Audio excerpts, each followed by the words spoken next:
તમને ક્યારેય એવો વિચાર આવ્યો છે કે આપણા ગામના વિકાસ માટે જે સરકારી પૈસા આવે છે એ જાય છે ક્યાં?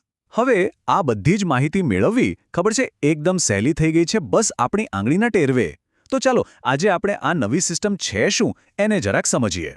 જો વર્ષોથી એક સવાલ દરેક ગામવાસીના મનમાં ઘૂમતો રહેતો હતો કે ભાઈ આપણા પૈસા જાય છે ક્યાં? ગામના લેવલ પર આ સરકારી ફંડનો હિસાબ કિતાબ રાખવો એ હંમેશાથી એક માથાનો દુખાવો રહ્યો છે. અને આ જે પારદર્શિતાનો અભાવ છે ને એ કોઈ નાની સૂની વાત નથી, એક બહુ મોટી અને જૂની સમસ્યા છે. અને સવાલ તો સાવ સીધો છે, પણ એટલો જ મહત્વનો કે ભાઈ આપણા ગામમાં કેટલી ગ્રાન્ટ આવી? દરેક નાગરિક આ પૂછવા માંગે છે, અને સાચું કહું તો એ જાણવાનો એમનો હક પણ છે. પણ અત્યાર સુધી થતું શું હતું? આ સવાલનો જવાબ શોધવો એટલે જાણે કોઈ મોટો કોયડો ઉકેલવા બેઠા હોઈએ એવું લાગતું હતું. પણ હવે એવું લાગે છે કે આ અટકળો લગાવવાના અને કદાચ ક્યાંક ગોળમાલ થતી હોય એના દિવસો હવે પૂરા થવા આવ્યા છે. કેમ કે ગુજરાત સરકાર એક એવી સિસ્ટમ લઈને આવી છે જેનો મુખ્ય હેતુ જ આખી પ્રક્રિયાને એકદમ ટ્રાન્સપરન્ટ એટલે કે પારદર્શક બનાવવાનો છે, જેથી કોઈ પણ ગડબડને કોઈ જગ્યા જ ના રહે. તો સવાલ એ છે કે આ જૂની સમસ્યાનો આ નવો આધુનિક ઉકેલ છે શું? તો જવાબ છે એક નવું ઓનલાઈન પોર્ટલ.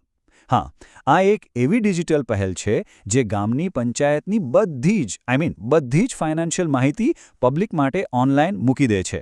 અને અહીં તમે જે જોઈ રહ્યા છો ને એ જ ઓફિશિયલ જાહેરાત છે જેના પરથી આપણે આખી વાત કરી રહ્યા છીએ. અને એક વાત સમજી લો, આ કોઈ નાનો સૂનો ફેરફાર નથી. આ તો ગામડાના શાસનમાં પારદર્શિતાની એક આખી નવી લહેર લાવવાની શરૂઆત છે એમ કહી શકાય. સારું, પોર્ટલની વાત તો કરી લીધી, પણ આ પોર્ટલ કામ કઈ રીતે કરે છે?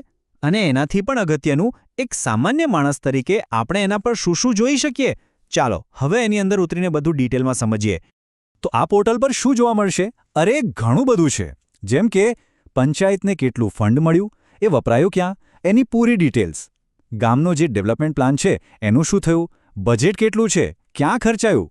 અને સાંભળો, આટલું જ નહીં, ગામમાં જે રસ્તા, ગટર કે લાઇટના કામો ચાલે છે ને એનું લાઈવ સ્ટેટસ પણ ટ્રેક કરી શકાશે. કમાલ છે નહીં?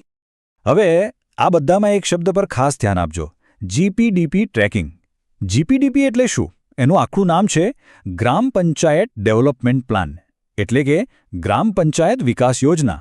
પણ આ ખાલી એક ટૂંકો શબ્દ નથી દોસ્તો, આ તો આખા ગામના વિકાસનો રોડમેપ છે. અને આ ટ્રેકિંગથી શું થાય? એનાથી આપણે એ જોઈ શકીએ છીએ કે કાગળ પર જે મોટા મોટા પ્લાન બન્યા છે એમાંથી ખરેખર જમીન પર કેટલું કામ થયું. મતલબ કે હવે ખાલી વાતો નહીં પણ કામ દેખાવું જોઈએ. અને આ જે બદલાવ છે ને એ આ સ્લાઇડ પર એકદમ ચોખ્ખો દેખાય છે. પહેલાં શું હતું અને હવે શું છે? પહેલાં હતા અપારદર્શક બજેટ અને બસ મોઢે સાંભળેલી વાતો. અને હવે છે ફંડનો પાઈનો હિસાબ અને પ્રોજેક્ટનું લાઈવ ટ્રેકિંગ. જે માહિતી પહેલાં અમુક લોકોની મુઠ્ઠીમાં બંધ રહેતી હતી એ જ માહિતી હવે દરેક માટે ખુલ્લી છે. તો સવાલ એ થાય કે આ બધું વાપરવું કઈ રીતે? શું બહુ અઘરું છે? ના, બિલકુલ નહીં. એકદમ સિમ્પલ છે. જો પહેલાં પોર્ટલ ખોલો, પછી એમાં પોતાની ગ્રામ પંચાયત શોધો, બધી ફિનાન્શિયલ ડિટેલ્સ અને બજેટ જુઓ, અને છેલ્લે ગામમાં કોઈ પણ કામ ચાલતું હોય, ભલે રસ્તાનું હોય, ગટરનું હોય કે લાઇટનું, એનું સ્ટેટસ ચેક કરી લો. બસ આટલું જ. એક વાત સમજવા જેવી છે, આ ખાલી કોઈ ટેકનોલોજીનું અપડેટ નથી કે કોઈ નવી વેબસાઇટ આવી ગઈ. ના, આનાથી તો પાવરનું જે સેન્ટર છે ને એ જ બદલાઈ રહ્યું છે. સત્તા જે અધિકારીઓ પાસે હતી ત્યાંથી સીધી સામાન્ય નાગરિકના હાથમાં આવી રહી છે. અને હવે જોઈએ કે આની અસર શું થાય છે. આ જે વાક્ય છે ને એ આખી વાતનો નિચોડ છે. એક સામાન્ય નાગરિક પંચાયતને મળેલા ભંડોળ અને તેના વપરાશની વિગતો જોઈ શકે છે. બસ આટલું જ. જ્યારે ગામનો એક સામાન્યમાં સામાન્ય માણસ પણ પૈસા ક્યાંથી આવ્યા અને ક્યાં ગયા એ જોઈ શકે, ત્યારે જ સાચા અર્થમાં લોકશાહી અને જવાબદારીની શરૂઆત થાય છે, ખરું ને? તમે જુઓ, આખી સિસ્ટમ છે ને એ બે પાયા પર ઊભી છે. પહેલો પાયો છે પારદર્શિતા, જે આપણને આ પોર્ટલમાંથી મળે છે. પણ બીજો પાયો, જે એટલો જ બનકે એનાથી પણ વધારે મજબૂત હોવો જોઈએ, એ છે આપણી એટલે કે નાગરિકોની ભાગીદારી. કેમ કે ખાલી માહિતી હાથમાં હોવાથી શું થશે? જ્યારે એ માહિતીના આધારે આપણે સાચા સવાલો પૂછીશું, સારા સૂચનો આપીશું અને વિકાસના કામમાં જોડાઈશું, ત્યારે જ કંઈક બદલાશે. એટલે આ પોર્ટલ ખાલી માહિતીનો ભંડાર નથી, એ તો ભાગીદારી માટેનું એક ખુલ્લું આમંત્રણ છે. અને આ બંને પાયા એકબીજા વગર સાવ અધૂરા છે.